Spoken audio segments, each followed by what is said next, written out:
Captain Kiurski, first of all, congratulations. Thank you. And so, first of all, so you're going to be retiring when? End of June. End of June. So this academy will be done and over with, and yeah, so when this is all wrapped up, I'll be gone. And how many years in the fire service? 43. Wow.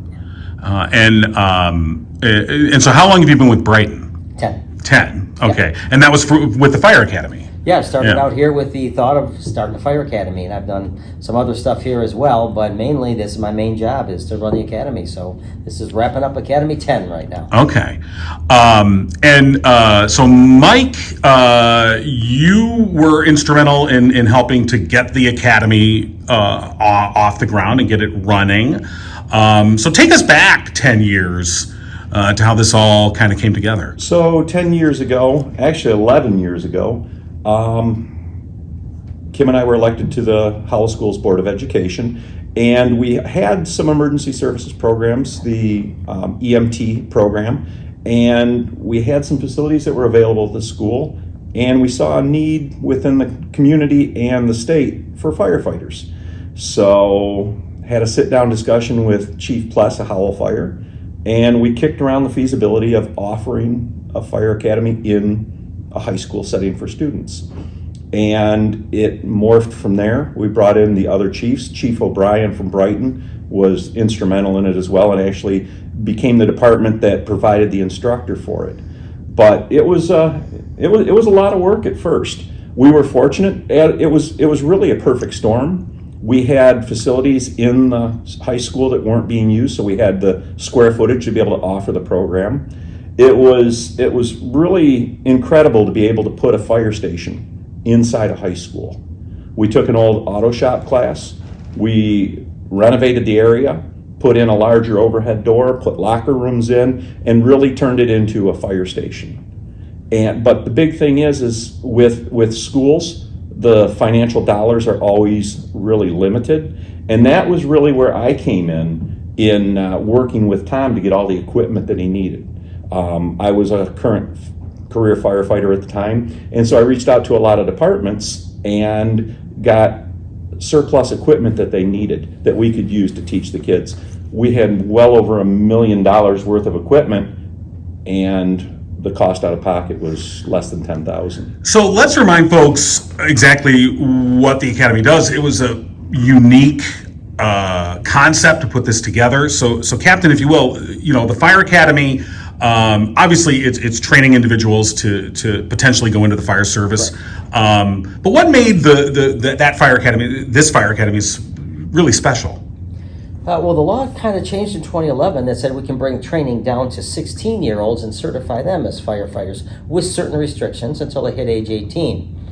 And I'd been teaching at the colleges for a long time, the Fire Academy stuff, and thought that was an interesting concept, but I realized that, that could be useful in some settings. I was in a different area at the time, so I never thought that I would end up there.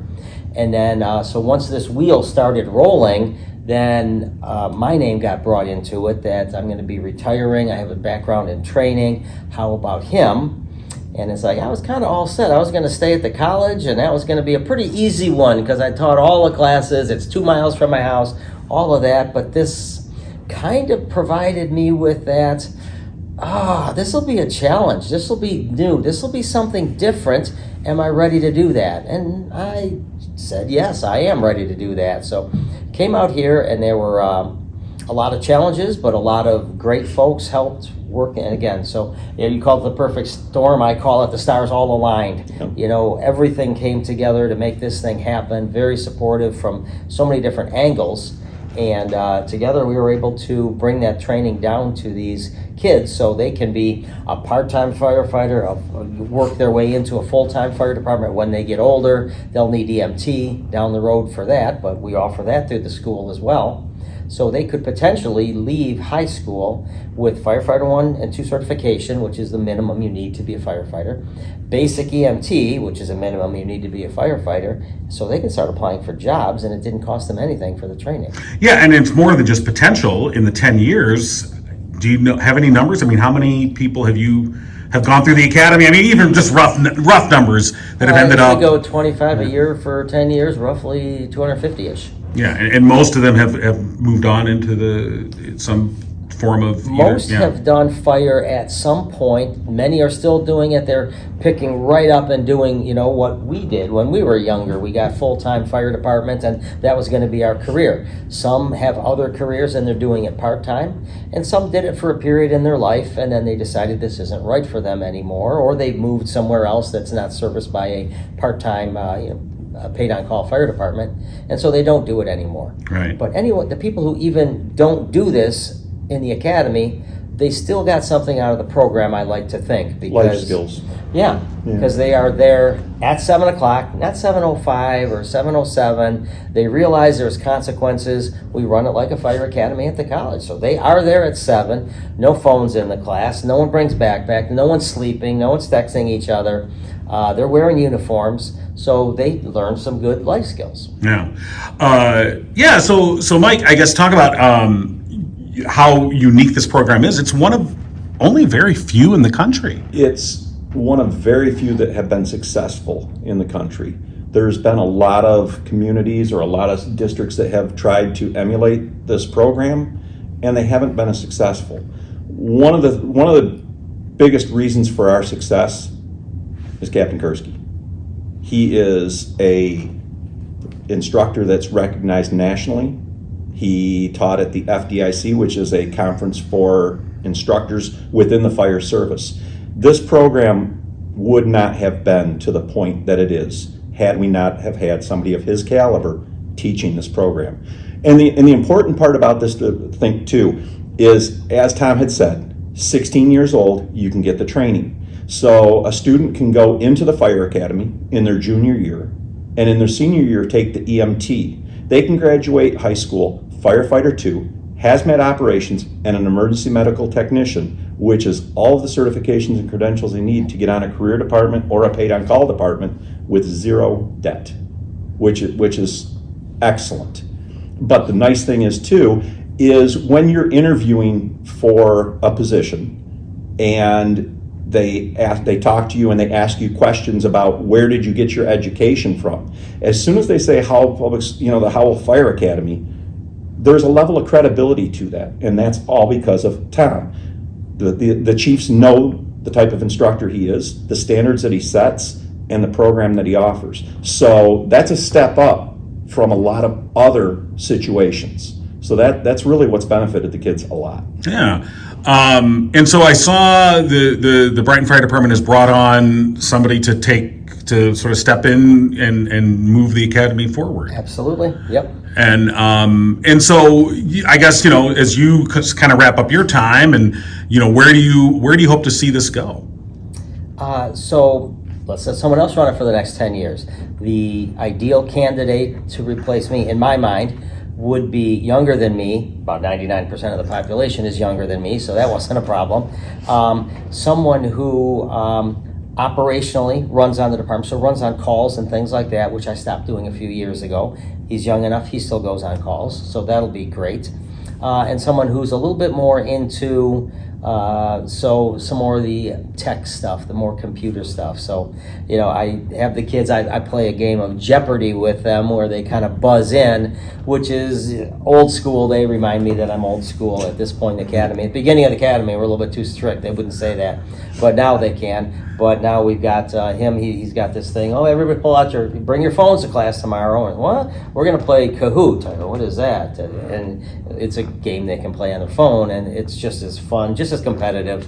They're playing individually there. So a little bit more on the technological end. That brings up an interesting point in terms of technology, how firefighting has had to adapt to new technologies or brought those in, and how do you work that? You work that into the curriculum, I imagine, that when they're graduating from here, they are up to date on the latest techniques and strategies. Yep. So the job evolves. You might not think so. I mean, we still put the wet stuff on the red stuff. That hasn't changed. But the use of thermal imaging cameras, our SCBA, self-contained breathing apparatus they all go through changes. They seem kind of minor at the time, but we got to get up to speed. And so the SCBA that they're wearing now, even in training, resemble nothing like what we wore when we first started. They're just that much more advanced. So it's good that they're getting the latest and the greatest. Now their careers will probably see hopefully as many changes as we've seen in our careers. And that's good. They're ready for it. Right. Yeah, and so, Mike, I guess with Captain Kiurski, moving on, and you two having this relationship from the beginning to kind of put this thing together, it's sort of the end of an era, I guess. I think it's the start of a new generation. I don't like to look at things as an end, but as a start. Yeah. So it's a chance for somebody else to put their touch on the academy and see where they can take it. The new instructor is a great individual. He's got really big shoes to fill. Really big shoes to fill. I'm going to tell just a couple of highlights. So when I have past cadets come back and want to teach on their own time, son Nolan, who's on Midland Fire Department, comes back on his own and teaches, shares his knowledge that he got way back in Academy 2, plus all of his experience since then. It's does my heart good to know that. We had another instructor today, same thing. She was in Academy number 3, and she's coming back on her time and imparting her knowledge and her flair on it. And I've had some of the female cadets in the class say, oh, I want to talk to her again about how she got on in a male-dominated field, so kind of get that female perspective on it. Some of the kids, just like last month we had a training class, and they were ready for it at the time. We had practiced this skill with low level. It's jumping out a window onto a ladder and doing what they call a head-first ladder slide. So we're doing that from the second floor of a building now. And the one guy was like, I don't want to do this. I don't. And it's like, come on, your turn. And so you try the stern approach, and it's like, nope, I'm not doing it. And so then it's like, okay, I really want you to do it. So if I do it with you, will you do it? You do that with me? I said, yep, I will. Let's go up and do it together. And he did, and just a look of accomplishment on his face when he did something that he never thought he was going to do. It's great. Yeah, and I guess that brings into focus that you are still working with kids. So Yeah. you have to kind of, I guess meet them where they're at.